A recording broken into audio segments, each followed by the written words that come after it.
নমস্কার বন্ধুরা, বেশ অনেক দিন পরই আবার রান্না নিয়ে এসেছি।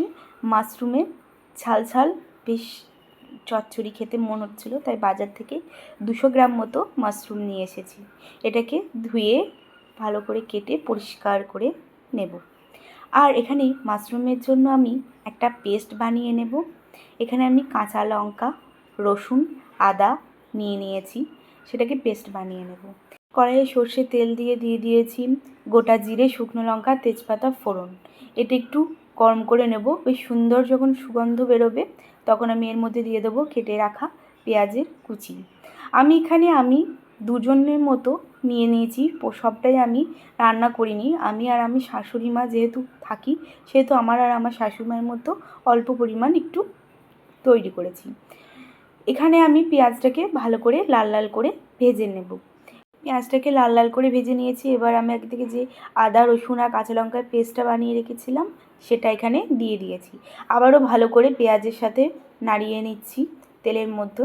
এখানে আমি দিয়ে দিয়েছি একটা হাফ কাটা টমেটোর কুচি, সেটাকেও আমি ভালো করে মিক্স করে নেব। একটা বাটিতে আমি পরিমাণ মতো আদা, ধনে, জিরে বাটা নিয়ে নিয়েছি হলুদ গুঁড়ো, লঙ্কা গুঁড়ো আর অল্প পরিমাণ টেস্টের জন্য চিনি। সেই মশলাটা আমি জল দিয়ে গুলে দিয়ে দেব। এবার আমি মশলাটাকে ভালো করে কষিয়ে নেব। আমি এখানে দিয়ে দিয়েছি কিছু গুঁড়ো মশলা। এখানে আমি দিয়ে দিয়েছি মিট মশলা, আপনারা এটা স্কিপও করতে পারেন।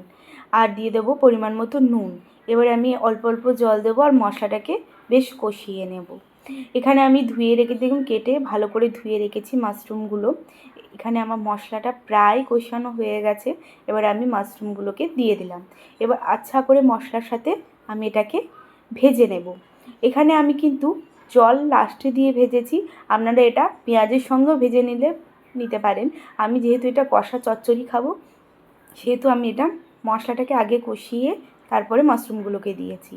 ভালো করে কষানো হয়ে গেলে দেখুন মাশরুম থেকেই জল ছাড়বে।